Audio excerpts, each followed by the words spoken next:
Hoy vamos a dar inicio entonces a nuestro curso introductorio, porque será más bien un curso introductorio.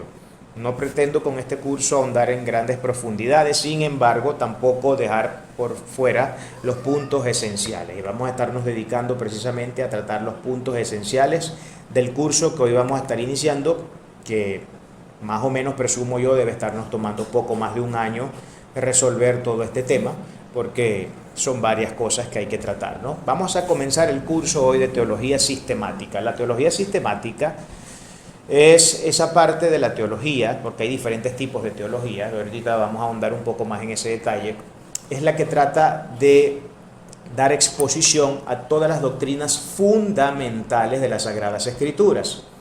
Por ejemplo, y comienzo a nombrar cuáles son esas doctrinas para que ya más o menos usted vaya sabiendo cuál va a ser el programa en el que vamos a estar trabajando a lo largo y ancho de lo que será más o menos un año y medio, presumo yo, deba estarnos tomando el estudio. Vamos a estudiar teología propia. La teología propia tiene que ver con la teología que habla sobre Dios Padre y todo lo que tiene que ver con Dios Padre, su esencia, sus características, sus atributos, etc.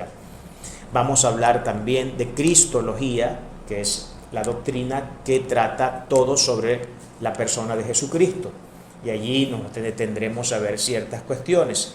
Estaremos hablando también de neumatología. Neumatología es entonces la doctrina que trata del Espíritu Santo. Hablamos de todo lo que tiene que ver con el Espíritu Santo. Como veía que acabamos de tratar toda la Trinidad. Porque en los estudios sistemáticos de teología se tiene que tratar toda la Trinidad, toda la esencia de Dios en su pluralidad. Además de eso, también tendremos que hablar de la soteriología. Soteriología tiene que ver con la doctrina de la salvación, todo lo que tiene que ver con el tema de salvación, qué es la salvación, cómo se obtiene, cuáles son los méritos de Cristo, todo esto, se pierde, no se pierde, entrando un poco en esos temas polémicos de repente, etcétera. Todo el tema de la salvación, tema soteriológico. También estaremos hablando un poco sobre antropología, que tiene que ver entonces con la enseñanza acerca del hombre, porque la Biblia habla mucho sobre el hombre. La Biblia no solamente habla de Dios, del diablo y los demonios, sino que habla mucho de la anatomía espiritual del ser humano. Y entonces en eso tendremos que detenernos también un poco, porque esos son estudios ya más sociológicos también, por supuesto, antropológicos. Hablaremos además de eso también de... creo que vamos a tratar un poco sobre el tema de angelología, donde tocamos un poco sobre el reino angelical, pero también el reino angelical en una, digamos, en un marco un poco más amplio, donde no solamente hablamos de los ángeles, sino también de los demonios y de la persona de Satanás. A este estudio se le conoce, de hecho hay quienes separan este estudio y a uno le dan el nombre de satanología y al otro el nombre de demonología y angelología. Hablando así, entonces se extiende un poco más la cuestión, pero hay algunos que comprimen todo eso en una misma cápsula y lo dan en una misma materia, y es la forma en como nosotros lo vamos a hacer en este curso. Además de eso, vamos a hablar también de eclesiología. Vamos a ver un poco sobre el tema de la iglesia, la historia de la iglesia, qué es la iglesia, cuál es la función de la iglesia, los tipos de gobiernos que hay en la iglesia. Todo ese tema también lo vamos a manejar. La parte eclesiológica, que es sumamente importante.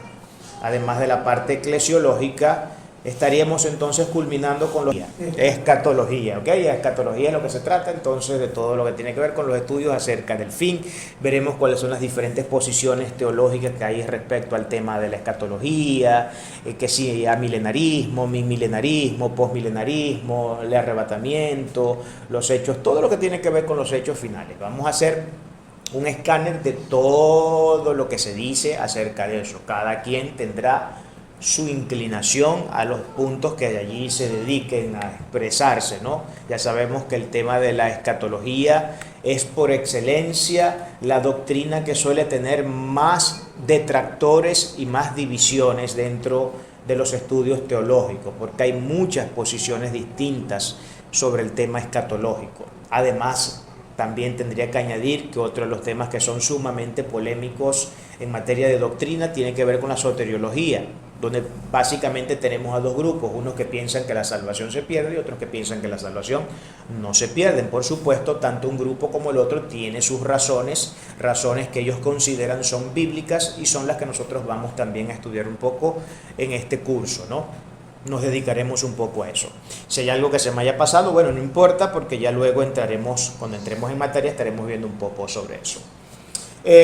Vamos a comenzar entonces definiendo lo básico, a comenzar por donde debemos comenzar, por donde todo estudio se debe iniciar, desde el principio, por el principio.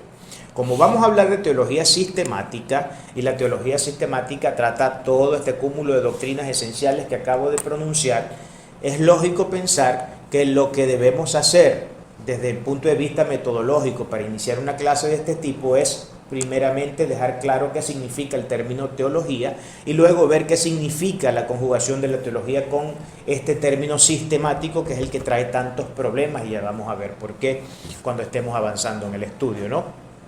Para ello, primero quiero que nos detengamos a ver un poco la distinción, porque hay una distinción muy clara que lamentablemente parece ser que mucha gente no termina de tener claro, y es el término teología y religión.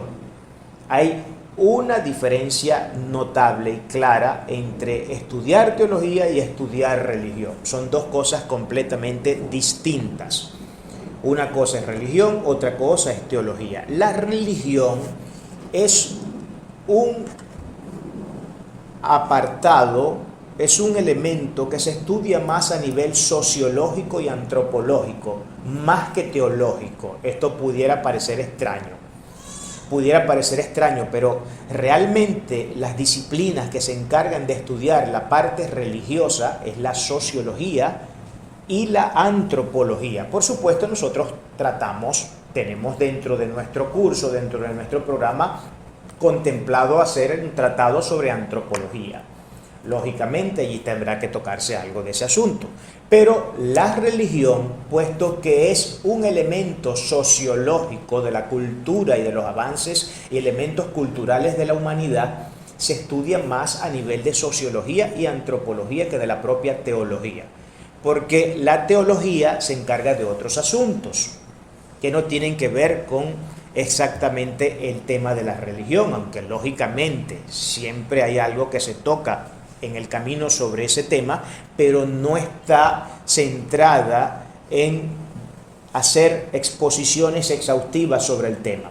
Más la teología, más la religión sí se trata a nivel sociológico. ¿Por qué a nivel sociológico? Porque la religión es un sistema de adoración y de culto que se rinde a una divinidad. En ese sentido, quien se encarga de hacer esos estudios es la sociología y la antropología, porque la sociología estudia el progreso del hombre a través de la historia, cómo ha evolucionado su cultura, cómo han evolucionado sus creencias, su sistema de creencias y todo este tema. Entonces ahí es donde entra el estudio de la religión. Lo mismo en antropología, porque en antropología también se estudia al hombre desde el principio, se intenta ver, rastreando desde lo más antiguo que se pueda, lo que el hombre ha sido a través de la historia. Ahora, cuando hablamos de teología, hablamos de algo completamente distinto, porque la teología es el estudio de Dios. La teología es el estudio de Dios. Eso diciéndolo así a grosso modo, para no enredarnos, entrando a dar una definición muy simple y llana, muy directa, muy al grano. Por supuesto que esto es un término que puede abarcar un sinfín de elementos que desde el punto de vista de un concepto o de una definición tendrían que decirse, y ya vamos un poco a entrar en ese tema. Antes que nada, usted tiene que saber que la teología es una palabra compuesta de dos términos griegos. Por un lado tenemos la palabra ología, que sería el sufijo que se utiliza dentro de esta palabra compuesta, y por el otro tenemos la palabra teos, que teos en griego significa Dios. Eso es lo que significa teos en griego, Dios. ¿Ok? Ahora, ¿qué significa logía o ología? Y esta es una palabra que usted va a ver que es parte del sufijo de muchas ciencias que existen dentro de la academia. Por ejemplo, biología, antropología, sociología. Como ve, hay muchas disciplinas académicas científicas que comparten este sufijo en común con la palabra teología. ¿Por qué? ¿Qué significa la palabra logía? La palabra logía viene del término griego logos. La palabra logos significa varias cosas, tiene varias acepciones, porque es una palabra polisémica. Puede significar idea, puede significar palabra, puede significar razón o razonamiento, y puede significar también, por supuesto, ya dije palabra, pero puede significar también, desde el punto de vista filosófico, lógica. De hecho, esa es la palabra que nosotros tenemos en Juan 1.1, cuando dice que el Logos era Dios y que el Logos se encarnó, que la carne, que el verbo, la palabra vino a encarnarse. Hablando del Logos, la palabra que se utiliza ahí en el griego original es la palabra Logos, diciendo con ello que la palabra, la razón de Dios, la lógica de Dios vino a encarnarse en el cuerpo de un ser humano. Eso es lo que significa en términos exegéticos la palabra logos cuando tenemos una aplicación exegética de ese término, o más bien de ese pasaje de Juan 1.1. Entonces es un término muy polisémico y es lo que significa. También puede traducirse como el estudio de. Entonces, cuando yo hablo, por ejemplo, de biología, ¿el estudio de qué? De la biología. El estudio de la vida humana. Cuando hablo de antropología, estoy hablando del estudio, fíjense, antropología, la palabra antropos es la palabra griega que significa hombre, es antropos, y logía nuevamente viene a ser esa palabra que viene a dar el sentido, que podríamos traducirlo como el estudio, porque es la palabra sobre el hombre, o el estudio sobre el hombre, o la lógica que expresa lo que el hombre es. Y así nosotros podemos aplicar ese término en ese mismo contexto de definición a cada una de las ciencias que existen. Entonces, cuando hablamos de teología, ¿de qué estamos hablando? Llegando entonces a una conclusión clara sobre este asunto. Cuando estamos hablando de teología, estamos hablando no de otra cosa que del estudio de Dios. Eso en principio, pero no significa solamente estudiar a Dios. Por eso es que teología y religión no son términos equivalentes, porque la religión no estudia a Dios. Quien estudia a Dios es la teología. La religión es el sistema de culto, donde encontramos ceremonias, liturgias, cantos, etc. Pero la teología es la ciencia que se encarga de estudiar a Dios en su contexto más amplio. Pero no solamente estudia a Dios, su carácter, sus atributos incomunicables, atributos comunicables y todo lo que Dios es como ser supremo, sino que estudia todo lo concerniente a Él, es decir, la voluntad que expresó, los mandamientos, todo lo que tiene que ver con el curso de la línea histórica que se fue desarrollando dentro de lo que fue la formación del texto y del canon de las Sagradas Escrituras. Se encarga de hacer el estudio de cada una de esas cosas. Por ejemplo, estudiar profundamente el tema soterológico, estudiar profundamente el tema de la martología, por cierto, fue una de las que se me pasó cuando estábamos hablando al principio de la teología sistemática. La martología es la ciencia en este sentido que se encarga del estudio del pecado. Todo lo que tiene que ver con el pecado. ¿Qué dice la palabra de Dios sobre el pecado? ¿Cuáles son los efectos del pecado? ¿El problema del pecado? ¿Por qué el hombre peca? ¿Desde cuándo peca? Todas esas son interrogantes que tenemos que hacernos, que tenemos que plantearnos cuando estamos estudiando amartología. Entonces, como ve, comprende un espectro mucho más amplio que simplemente decir voy a estudiar a Dios como persona. Como vimos ya cuando inicié exponiendo cuál es el programa que compete a la teología sistemática, vimos que no solamente vamos a estudiar a Dios como Padre, lo vamos a estudiar como Hijo y como Espíritu Santo, y vamos a estudiar el tema escatológico, y vamos a estudiar todo eso. Y como ve, ahí estamos ya entrando en esferas que van más allá, que se orientan hacia horizontes mucho más amplios que decir que simplemente vamos a estudiar a Dios en su carácter. Todo el mundo, no importa cuánta versión sienta hacia la teología, hace teología sin darse cuenta. De hecho, este estudio que yo voy a dar lo estoy basando en un libro de R.C. Sproul, uno de los grandes eruditos norteamericanos muerto en el 2017, que tiene por nombre Todos somos teólogos. Y todos ustedes son teólogos, como yo soy teólogo. Todos somos teólogos en un sentido genérico del término. Cuando a usted se le pregunta ¿quién es Jesucristo? Cualquier palabra que usted diga, usted está haciendo sobre Jesucristo, usted está haciendo teología. Porque lo que está haciendo es referenciar a través de proposiciones, realidades acerca de la persona de Cristo. Y eso es lo que hace la teología. Lo que sucede es que hay gente que tiene una teología muy mala, que no tiene teologías sólidas, porque no la ha estudiado de manera formal, sino de una forma mucho más empírica, a lo mejor algunos de forma didáctica, que sería un poco mejor que ir hacia un espectro empírico. Pero todos tenemos teología. Entonces, esto es lo primero que nosotros tenemos que ver acá. La diferencia entonces que hay entre religión y teología y lo que teología básicamente es. Ahora, ¿qué es entonces teología cuando ahora agregamos la palabra sistemática? Y aquí es donde viene el problema y lo polémica que es la teología sistemática, quienes todavía, hay mucha gente que todavía no termina de entender la bendición que significa estudiar la teología sistemática. De hecho, hay cursos de teología que no tienen dentro de su programa curricular la teología sistemática, por algunos presupuestos y algunas ideas preconcebidas que son sesgos muy negativos acerca de la teología sistemática. Y el problema está no en el término teología, sino en el término sistemático. Porque cuando hablamos de sistemático, parece ser que estamos hablando de la apelación a un término que es puramente filosófico. Porque hablamos de sistemas de pensamiento. Y cuando hablamos de la filosofía, por ejemplo, hablamos de sistemas de pensamiento.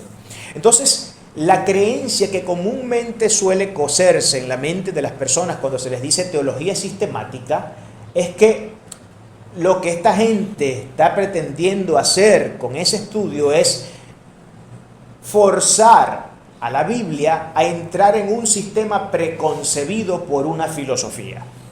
Entonces, sería como el caso de un delincuente en la mitología griega. Hay una historia de un delincuente en la mitología griega, Procratos, que él capturaba gente para hacerla sufrir y le cortaba las piernas para poderlas encajar en la cama de hierro que tenía. En vez de hacer la cama más grande para que cupieran y no tuviera que picarle las piernas, le picaba las piernas para que pudieran entrar en la cama de hierro. Eso es lo que mucha gente piensa que se hace con la teología sistemática, que se agarra la Biblia y se le cortan las piernas para poderlas encajar en un sistema filosófico. Entonces, en ese sentido, lo que vemos es una dilución de la palabra de Dios. Hay una filosofía en particular que tuvo mucho que jugar en este asunto. Es una filosofía que se llama el existencialismo. Si usted me pregunta qué cosa significa el existencialismo, es una doctrina o una enseñanza sobre la existencia del hombre. Pero es una existencia bastante nociva desde muchos puntos de vista. Muy nociva. Por ejemplo, dentro del existencialismo no predica sobre una verdad esencial, sino sobre verdades. No predica sobre un propósito esencial de la vida, sino sobre propósitos. Es una visión que ve el mundo como un caos. Es una visión que ve al mundo y a la vida como un sinsentido, un sin razón. Y nosotros venimos a este mundo a hacer lo que hacemos, no porque tengamos un propósito, no porque tengamos verdades esenciales que defender, sino porque sencillamente existimos y algo tenemos que hacer, independientemente que sea lo que hagamos y cómo nos salga. Por eso hay un apotegma muy común dentro de la filosofía que dice, reza de la siguiente manera: la existencia precede a la esencia. Con esto lo que se nos está diciendo es que la existencia del hombre es mucho más importante que la esencia del hombre. Es decir, que no existe tal cosa como una esencia humana, sino que todo lo que nosotros somos es una sopa química de diferentes elementos que forman un cuerpo que tienen ciertas sustancias químicas y que, por tanto, tienen estas sustancias químicas, pueden hacer ciertas cosas como hablar, mirar, oír, oler, comer, etc. Pero no somos vistos más allá de eso. Esta filosofía permeó mucho al mundo occidental. Y cuando la gente se entera sobre cuestiones como esta filosofía y que es claramente un sistema de ideas y de pensamientos preconcebidos en el tiempo por filósofos que se encargaron de hablar sobre este tema, la gente entonces ve en el término sistemas un problema para la teología. Y por eso es que mucha gente no acepta la teología sistemática, porque creen que están haciendo como Protágoras. Le están picando las patas, las piernas a la palabra de Dios para poderlas encajar en un sistema preconcebido filosófico. Y eso no es lo que se hace. Si no nos sacamos esa idea de la cabeza, seguiremos teniendo aversión hacia la teología sistemática, y ese es uno de los grandes problemas. ¿Cómo podemos sobrevivir nosotros? Yo le hago la pregunta. Usted y yo, que somos cristianos y que queremos vivir una vida decente delante de nuestro Señor y decente delante de la sociedad, ¿cómo podemos vivir esa vida sin conocimiento de doctrina? ¿Cómo puedo yo saber y conocer a mi Padre Celestial, no solamente en su singularidad como Padre, sino en la pluralidad? Porque el mismo término Elohim, la palabra Elohim en el Antiguo Testamento, es un término que expone una pluralidad. La palabra Elohim es como decir dioses, algo más o menos así, o divinidades. De allí viene el plural majestático que nosotros hablamos en teología. Del plural majestático de Dios tiene un poco que ver con esta relación del término Elohim, que todavía los hebreos, los judíos no creyentes en el Mesías, se rompen la cabeza al tratar de definir ese término, porque al expresar una pluralidad no terminan de entender, puesto que ellos tienen claro que su religión es una religión monoteísta, y para eso tienen el Shema Israel, el Señor tu Dios es uno solo. Y ciertamente la Biblia enfatiza el hecho monoteísta, de que Dios es único y es uno, no hay diferentes dioses, solo que Dios se manifiesta en tres personas distintas. Tres personas distintas en personalidad, son tres personas distintas en persona, en la aplicación del término persona, pero en esencia, ontológicamente, son exactamente iguales, es decir, el mismo Dios es Dios. Algunos han dicho que Dios es tan grande y tan poderoso, y es tanto lo que Él abarca en su espectro de magnificencia, que no podría haber sido distinto.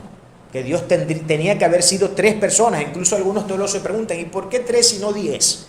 ¿Y por qué no 10 y no 20 personas? Porque es que Dios es tan amplio que como que meterlo todo en un mismo ser, en un único recipiente, no sería posible. Algunas personas, elucubrando y llegando a niveles, diría yo, casi nocivos de especulación, han llegado a plantear esas cosas.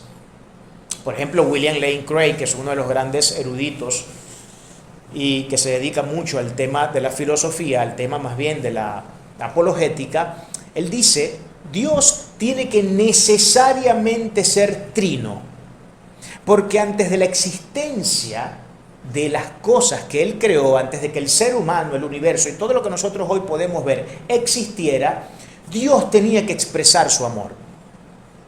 Pero ¿a quién le iba a expresar su amor si no había nada ni nadie a quien se lo pudiera expresar? Por eso Él tiene que ser una Trinidad, porque ellos se comparten entre sí el amor, el Padre con el Hijo con el Espíritu Santo con el Hijo y el Hijo con el Padre. Desde ese mismo instante, desde antes de la creación de las cosas, en la Trinidad, en la pluralidad de ese plural majestático de Dios, ya Dios compartía su amor con Él mismo, con las personas de la Trinidad.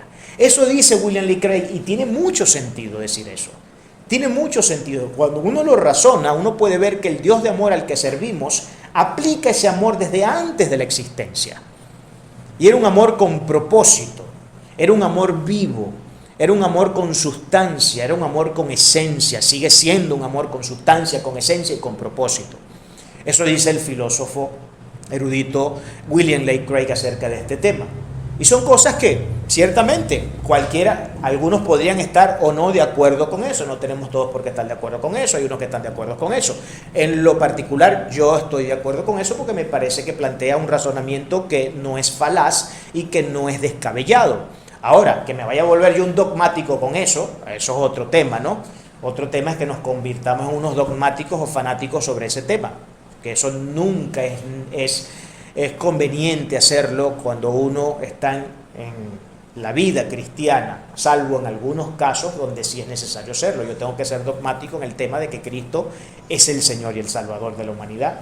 Soy dogmático, a mí nadie me va a decir lo contrario, y yo sostendré eso de la manera más dogmática y fanática que me puedan decir. ¿Por qué? Porque es una realidad que no se puede negar en el sagrado texto. Yo no puedo negociar esa verdad, y si la negocio, entonces yo no tengo salvación. Porque en el momento que yo niegue que Cristo es el suficiente Salvador de la humanidad, entonces tengo serios problemas. En ese sentido yo tengo que ser dogmático, pero hay otras cosas donde no debo ser dogmático y donde de ninguna manera conviene ser dogmático. Entonces este ha sido el problema. Usted sabe que del mismo existencialismo derivan dos nocivas doctrinas como el relativismo y el pluralismo. Y ustedes saben, solamente voy a hablar un minuto, permítame detenerme solamente un minuto a hablar sobre el relativismo. El relativismo es, digamos, la marca del mundo posmoderno. Al decir mundo posmoderno me refiero al mundo de hoy, al mundo contemporáneo, a lo que estamos viviendo justamente ahorita. Y cuando hablamos de relativismo moral, estamos hablando de que no existe tal cosa como la verdad y que la verdad es una cuestión privada. La verdad es algo que cada quien concibe según cuáles sean sus propósitos o cuáles sean sus ideales en la vida. Entonces para mí puede ser verdad algo que de repente para alguno de ustedes no lo es. Pero usted tiene que respetar mi verdad porque para mí es verdad y yo tengo que respetar su verdad porque para usted, aunque sea un disparate lo que piense usted o lo que yo piense sea un disparate, es mi verdad y yo tengo que respetarla. Eso es relativismo. En ese sentido no existen absolutos universales. Al decir que no existen absolutos universales es una negación no indirecta, yo diría que es una negación directa de la existencia y de la realidad de Dios.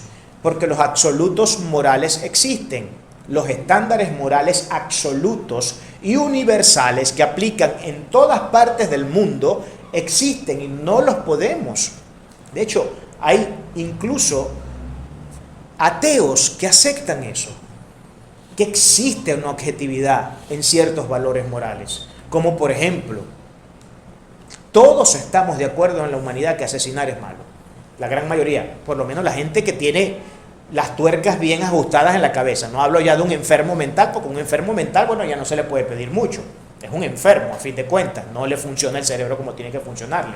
Pero todas las personas medianamente coherentes con la vida y medianamente conscientes de la vida, estamos todos de acuerdo. Es un consenso que asesinar es malo y que merece la pena más fuerte de la ley aquel que cercene la vida de otra persona, porque no tiene derecho a hacerlo. Porque hay un derecho humano que dice que la vida es sagrada. El derecho a vivir es sagrado y los derechos humanos son inalienables. Inalienables son.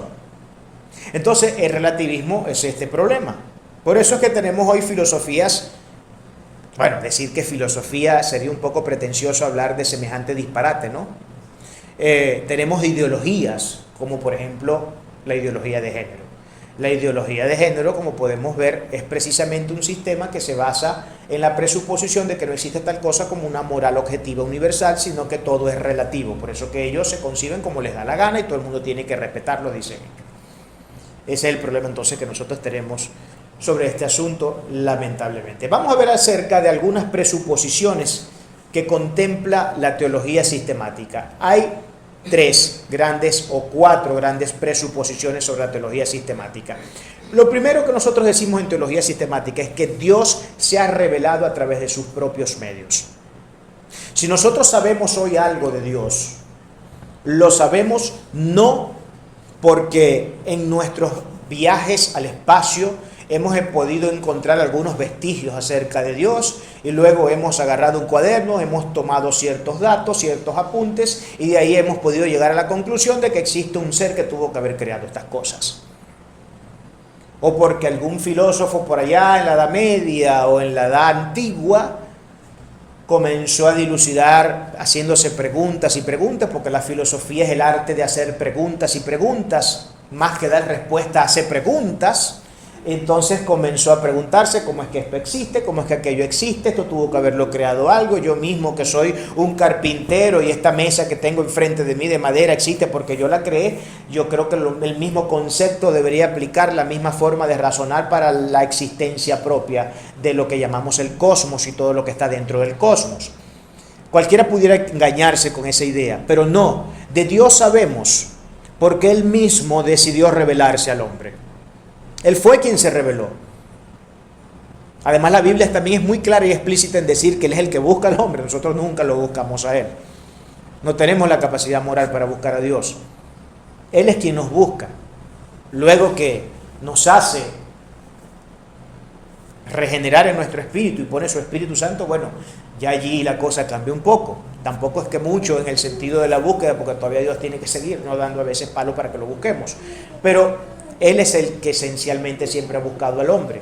Entonces, esta es la primera suposición que nosotros utilizamos. Dios se ha revelado a través de sus propios medios. ¿Y cuál es la revelación que Dios hizo? Bueno, Dios se revela a través de dos formas.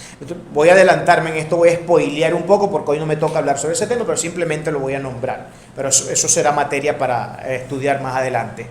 Dios se reveló a través de la naturaleza y Dios se reveló a través de su sagrada, decretiva y prescriptiva voluntad, a saber, la Biblia. Cuando hablamos de que Dios se ha revelado a través de su decretiva y prescriptiva voluntad, estamos hablando de la Biblia. Entonces hay una forma natural en la que Dios se reveló, o general, y una forma especial en la que Dios se reveló. Esa forma especial tiene que ver con el sagrado texto, tiene que ver con la sagrada palabra del Señor. Entonces, esa es la primera presuposición que nosotros hablamos en teología sistemática, y este es uno de los grandes axiomas que siempre tenemos claro. Si algo nosotros sabemos de Dios es porque Él mismo se ha encargado de hacérnoslo saber.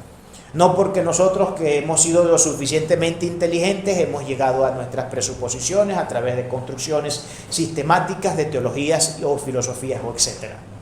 Nada que ver con eso. La segunda proposición o presuposición tendría que ver entonces que cuando Dios se revela a sí mismo, lo hace bajo su carácter y naturaleza. Cuando Dios se revela, lo hace bajo su carácter y naturaleza. Dios es, para que tengamos parte de ese carácter y esa naturaleza, Dios es un ser ordenado, Dios es un ser que no trabaja en la confusión, y Dios es un ser inteligible.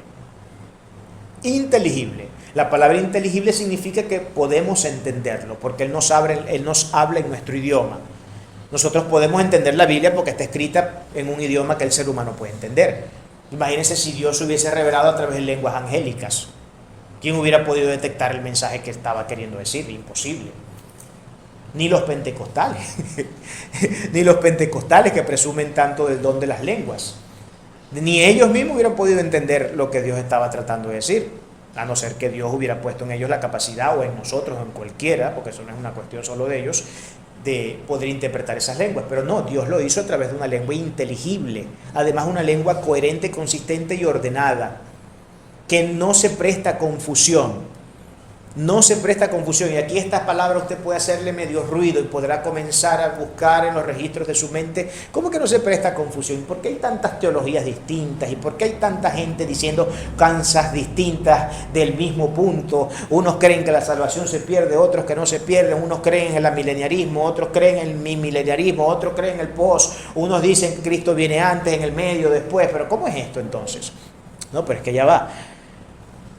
Tenemos que aprender a distinguir entre la confusión, una confusión que crea Dios, a una confusión que crea el hombre.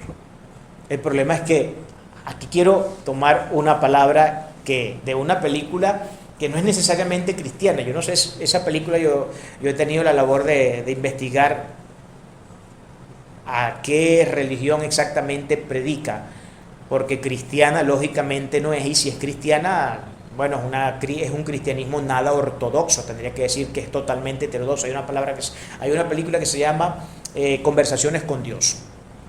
En esa película, Conversaciones con Dios, hay un momento de la película donde una señora que estaba completamente desesperada porque se le había muerto un hijo, le llega a este hombre que supuestamente tenía conversaciones con Dios todos los días a las 3 de la mañana, y le pregunta: ¿por qué el Señor, si es tan bueno, se llevó a mi hijo tan jovencito?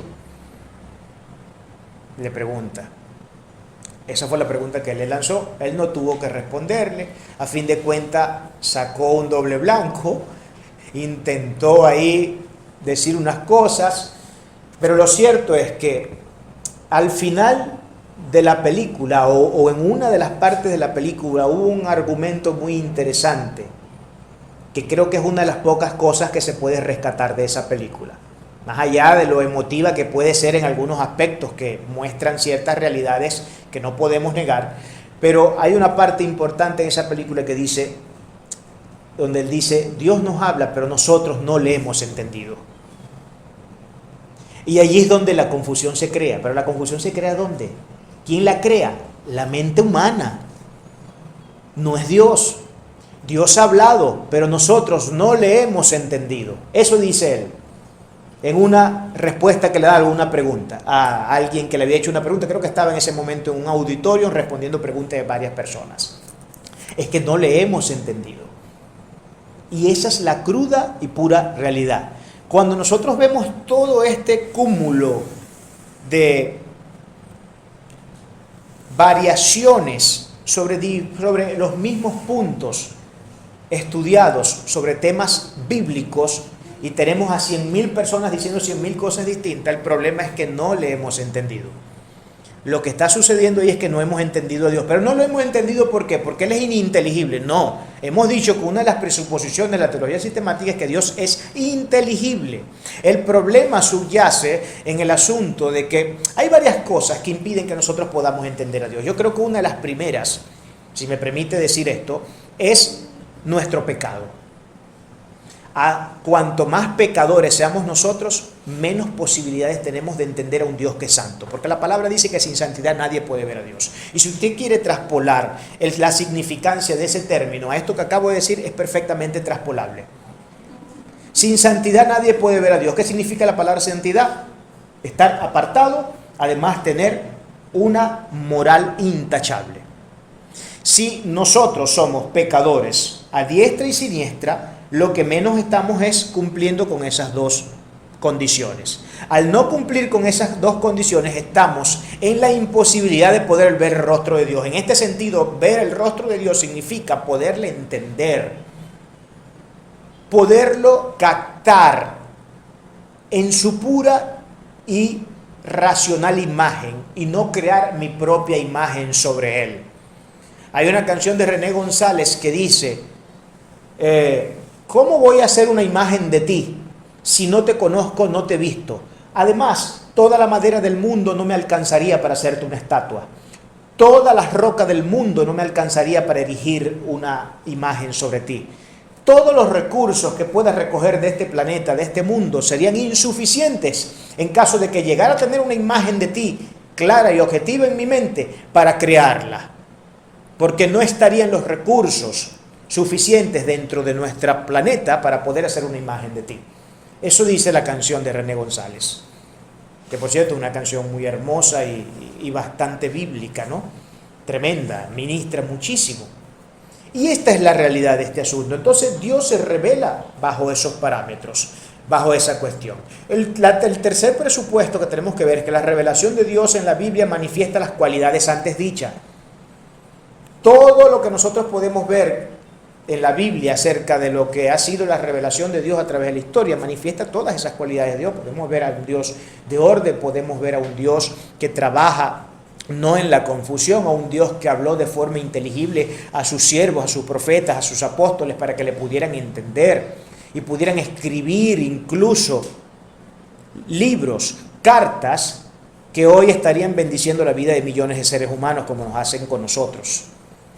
Entonces Dios se ha revelado de esa forma. Por último, dice, la revelación de Dios es consistente, lógicamente, y ese es uno de los grandes puntos más atacados dentro de lo que podemos decir es el mundo escéptico.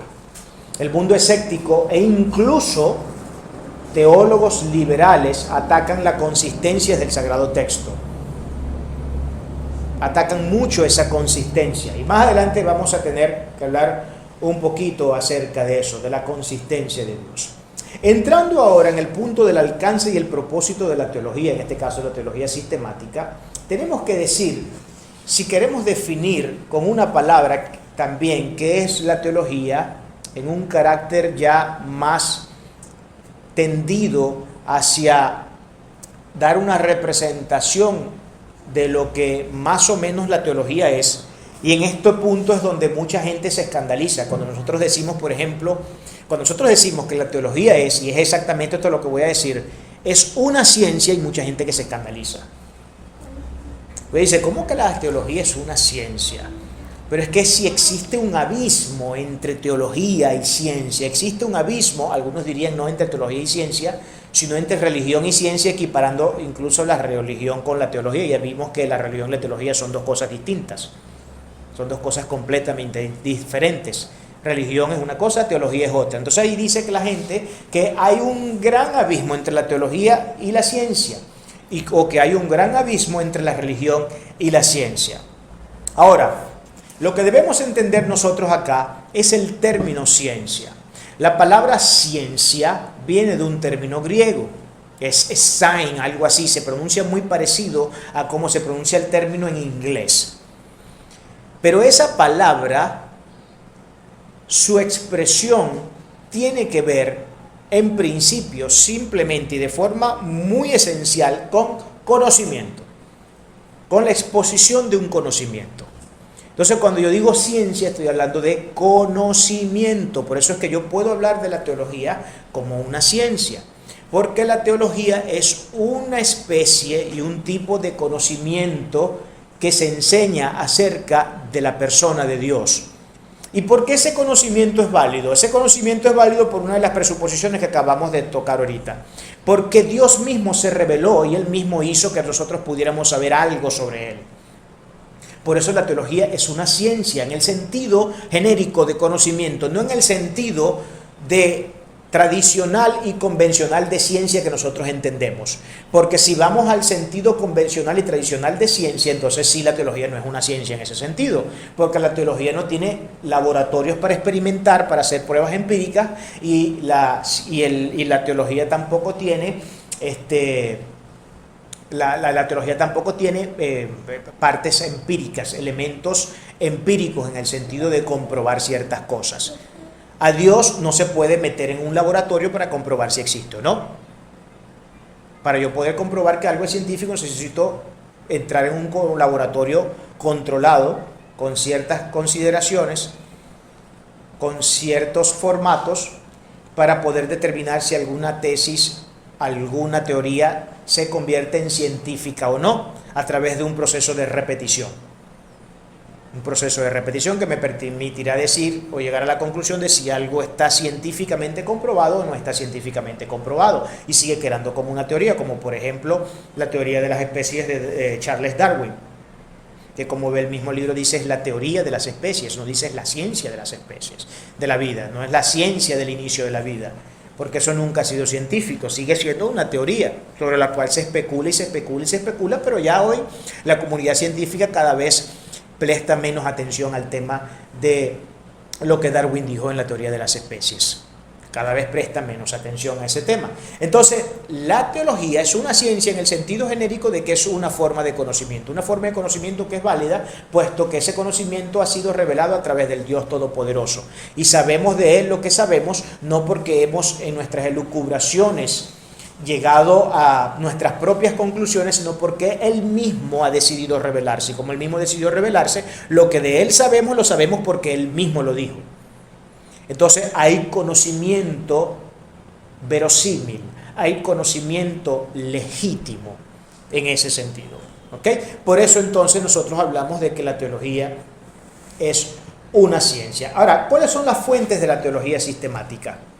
La primera y la suprema fuente de la teología sistemática es la Biblia. Todo teólogo sistemático trabaja con la Biblia esencialmente. Si no trabajamos con la Biblia, no estamos haciendo nada. Porque nosotros no podemos hablar sobre el tema de la salvación, por ejemplo, basado en nuestros presupuestos sin mirar lo que el texto sagrado dice, porque entonces ya no estamos haciendo teología bíblica, estamos haciendo teología filosófica o teología especulativa, que no se basa en lo que está epistémicamente revelado en el texto sagrado, sino en lo que a mí me parece, en las corazonadas que yo tengo y en lo que creo que este asunto puede decirme, pero no en lo que Dios ha revelado. Entonces nuestra fuente por antonomasia es el sagrado texto, es la Biblia.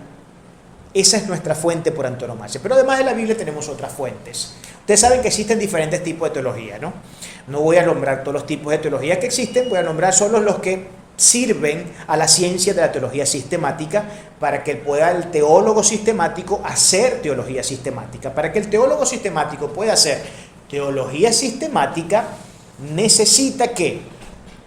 Necesita, número uno, la Biblia, pero necesita dos formas de teología más que son sumamente importantes. Uno es la teología bíblica y el otro es la teología histórica. El teólogo sistemático tiene como fuente principal la Biblia, como fuentes secundarias tiene la teología bíblica y la teología histórica. Son dos tipos de teología. ¿De qué se encarga cada una? Cuando nosotros hablamos de la teología bíblica, estamos hablando de aquellos eruditos que se encargan, por ejemplo, voy a tratar el tema del pecado. Bíblicamente, me convierto en un experto sobre el tema del pecado. ¿Qué es lo que hace el teólogo bíblico? El teólogo bíblico agarra un concepto amartía, pecado. Ok, agarró ese concepto. Él va a sacar toda la información que existe sobre ese concepto desde el Antiguo Testamento hasta el Nuevo Testamento, desde todas las aplicaciones que tiene el concepto, los diferentes contextos, de cuáles son sus implicaciones, de cuál es su naturaleza, de cuáles son los términos que tienen en el hebreo y en el griego, de cuáles son todas las suposiciones que ese término puede tener. Y así hace un estudio histórico de todo lo que es el concepto amartía. Y de allí entonces, luego de elaborar una tesis exhaustiva y profundamente académica, llega entonces a conclusiones acerca del término amartía. Entonces te podrá definir el pecado según la Biblia, es esto y aquello, se aplica en estos contextos, en este contexto significa esto, en aquel otro significa esto otro, tiene diferentes acepciones el concepto, tiene diferentes implicancias, diferentes consecuencias, el hombre lo produce, viene del hombre, el hombre lo produce porque tiene pasiones bajas, porque tiene esto, porque tiene aquellas conexiones, estas otras y tal. Eso es lo que hace un teólogo bíblico. Ahora, ¿qué hace el teólogo histórico? La teología histórica. La teología histórica viene a estudiar el devenir histórico de cómo se han formulado y desarrollado las diferentes doctrinas a través de la historia de la Iglesia. Concilios de Nicea, concilio de Calcedonia, lo que se dedicaron a expresar en esos concilios, cuáles fueron los debates, cuáles fueron los puntos esenciales que se debatieron, cuáles fueron las conclusiones teológicas a las que se llegaron. Y en ese devenir histórico, la teología histórica lo que hace es precisamente sustraer toda esa información para poderla entonces verter sobre sus investigaciones. ¿Cómo ve? El teólogo sistemático debe estar muy emparentado con esas dos formas de teología, porque el teólogo sistemático va a hablar de doctrina, y acabamos de ver que la doctrina se formula en la práctica de estas teologías. De la teología bíblica, que estudia todos los conceptos bíblicos desde el Génesis hasta el Apocalipsis, y de la teología histórica, que han sido los grandes debates y consensos que han habido a través de la historia de la Iglesia. Entonces, un teólogo sistemático no puede perder vista de esas fuentes, así como no puede perder vista, número uno, de la Biblia, porque es su centro de estudio, es su principal fuente de estudio, la Biblia. ¿Ok?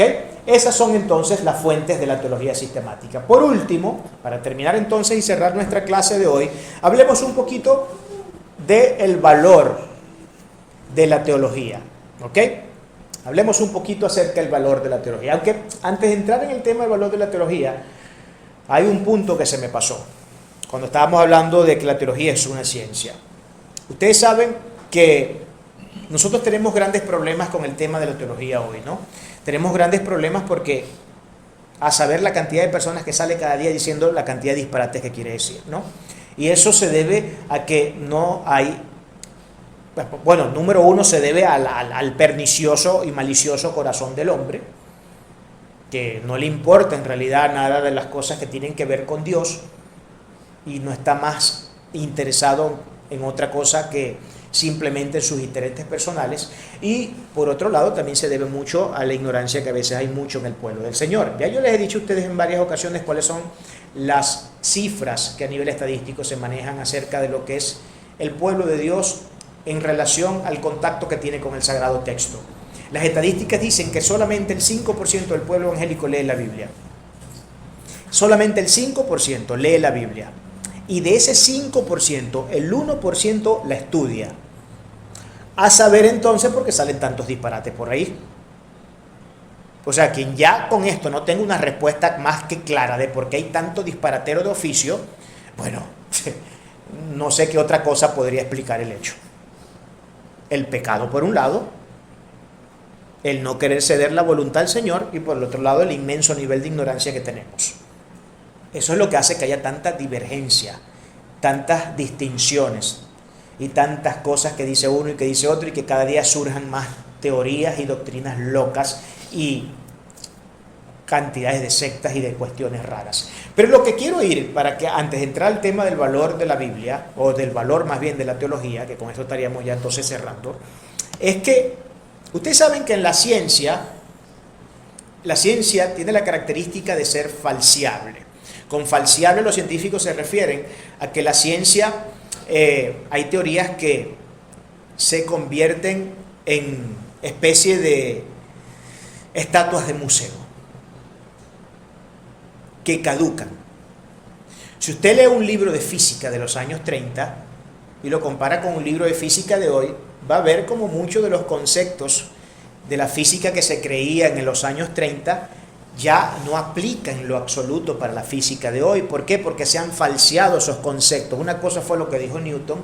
Cuando Newton expresó su física, luego vino Albert Einstein y demostró y tiró al piso muchas de las teorías newtonianas. ¿Por qué? Porque la ciencia es falseable. ¿A qué nos referimos con que es falseable? A que hay teorías que en un momento de la historia se elaboran acerca de algún elemento o de algún evento específico, y esa teoría, luego de investigaciones más profundas, porque cada vez el hombre va obteniendo más recursos, va obteniendo más acceso a otros medios que no tenían de repente generaciones de hace 500 años atrás, entonces eso nos hace que podamos tener acercamientos a realidades que nos son mucho más efectivas para poder construir teorías científicas. Entonces, cuando estamos a veces construyendo teorías científicas, nos damos cuenta de que quedan en la obsolescencia muchas de las que hace 100 años atrás grandes y brillantes mentes habían expuesto en su momento histórico. Entonces, no, ya esto no es así. Se descubrió, por ejemplo, voy a poner un ejemplo. Ustedes saben que históricamente, sobre todo en la Edad Media, se manejó el presupuesto de que el universo era infinito y que no había tenido un comienzo.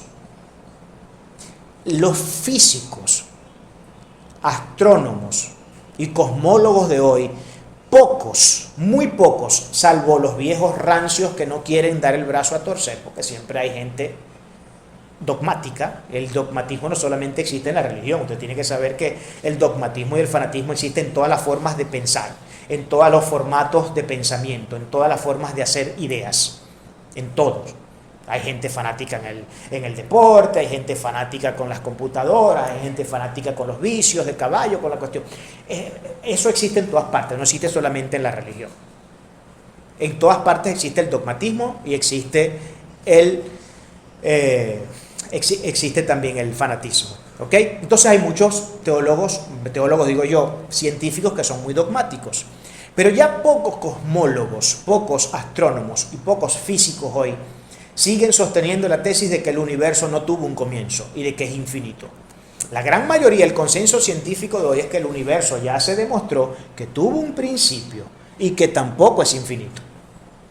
Incluso físicos como el famoso japonés, que no recuerdo ahorita su nombre, ya él llegó a la conclusión y fue uno de los pioneros de la física moderna, una de las mentes más brillantes que existe actualmente en el mundo científico, es este físico japonés que no recuerdo ahorita su nombre, se me escapa el nombre. Él fue uno de los primeros en propulsar la teoría de que el universo no solamente es finito y tuvo un comienzo, sino de que además hay un orden inteligente, hay un ajuste fino, que es lo que la argumentación apologética enseña. Ajuste fino, cuando el teólogo que hace apologética habla del ajuste fino, está hablando de que el universo fue creado bajo un formato tan consistente y coherente que una sola variable que se modifique de eso sería invivible este universo en el que estamos. Por eso es que hay un ajuste fino. Un ajuste fino indica que cada cosa está ubicada en el preciso lugar que debe estar, haciendo justamente lo que debe hacer. Y si cualquiera de esas constantes universales llegase a tener en el tiempo algún tipo de modificación significativa, eso haría que la existencia, por ejemplo, en el planeta Tierra fuera imposible. Por ejemplo, que la Tierra se desvíe 1 o 2 grados de su eje sería invivible. Y a eso es lo que nosotros le llamamos en teología, cuando hacemos apologética, ajuste fino. Todo está ajustado de manera fina. Este físico y matemático japonés llegó a esa conclusión de que hay un ajuste fino. Y la premisa, eso es una premisa que él utiliza, por cuanto hay un ajuste fino, la conclusión lógica de este razonamiento deductivo tiene que ser que existe un creador inteligente, porque vemos presencia de inteligencia en la creación. Puesto que hay la presencia de la inteligencia en la creación, tiene que haber un creador inteligente. Entonces fíjense como ya mucha ciencia hoy está desafiando los presupuestos de científicos de hace 100 años atrás y están falseando las tesis de muchas personas. ¿Cuándo es que esto ocurre? Cuando dentro de la ciencia se dan lo que los científicos llaman anomalías. Cuando hay anomalías en teorías, anomalías que están presentadas en un cierto grado de crítico y que además son anomalías muy importantes, es cuando ellos deciden destronar las teorías. Imagínense un inmenso rompecabezas de 10.000 piezas.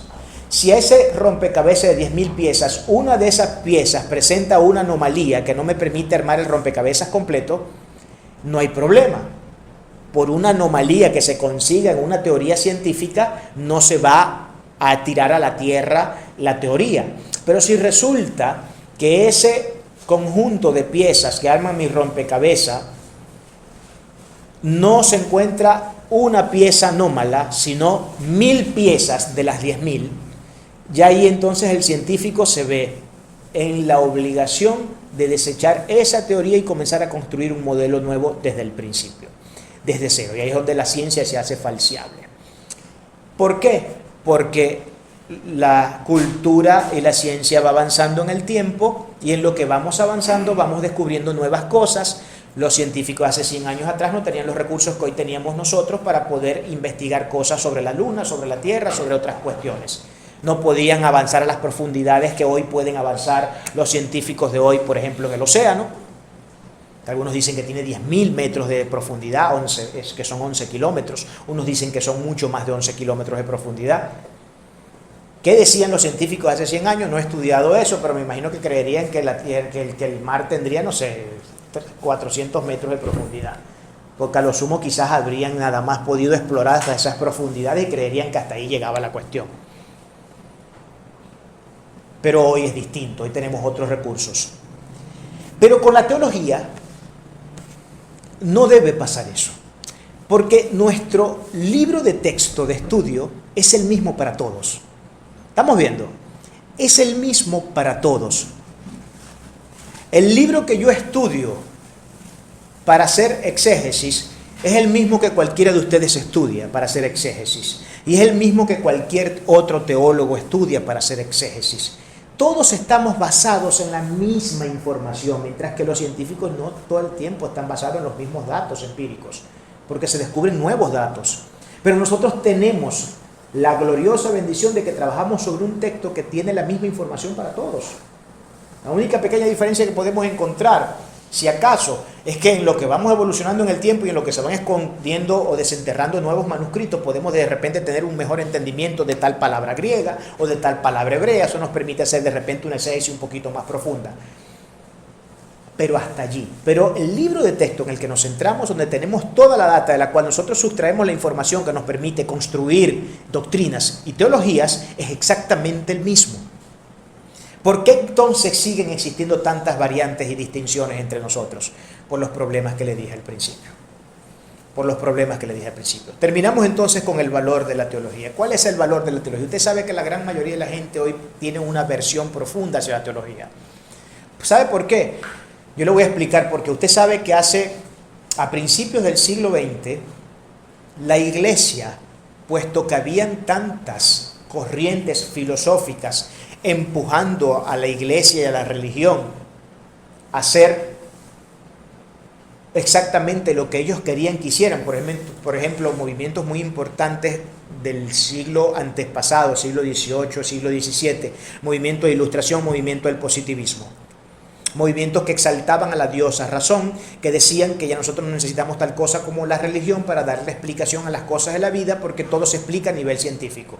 Y cualquier pregunta que no se pueda responder en términos de la ciencia, ni siquiera vale la pena gastar cartuchos en esa pregunta porque es una pregunta estúpida. Y la ciencia solamente considera preguntas importantes y la ciencia siempre tendrá la posibilidad y la capacidad de responder a cualquier pregunta. Puede que ahorita no, pero a lo mejor dentro de 100 años lo que hoy no podemos responder, lo podremos responder perfectamente sin ningún problema. A eso es lo que se le conoce como cientificismo. ¿Sabe que el cientificismo es una idolatría hacia la ciencia? El cientificismo es el cientificista es el que cree que la ciencia puede explicarlo absolutamente todo, pero la ciencia puede no explicar muchas cosas. Por ejemplo, la abstracción de los números. La ciencia no puede explicar la abstracción de los números. La abstracción de las matemáticas. No puede explicarlo. La ciencia no puede explicar cuestiones sobre hechos morales. Y ustedes dirán, algunos dirán, sí, pero es que la cuestión moral está fuera del rango de jurisdicción epistémica de la ciencia, de la investigación científica. No, pero es que un momentico, pero es que si tú eres cientificista y dices que la ciencia puede explicarlo absolutamente todo, cuando tú hablas de todo, todo es todo. Entonces se supone que la moral también debería ser un asunto que debería ser considerado por la ciencia, sin embargo la ciencia no puede responder cuestiones morales. Es imposible. Entonces hay una aversión muy fuerte hacia la teología hoy. Y la gente piensa que estudiar teología es poco menos como convertirse en un carnal con conocimiento, sí, pero un carnal a fin de cuentas, alguien que nunca va a obedecer la palabra del Señor porque lo que tiene es pura letra. Entonces usted sabe, la letra mata y el espíritu vivifica, ¿no? Sacamos de contexto ese texto y armamos el desastre de los desastres.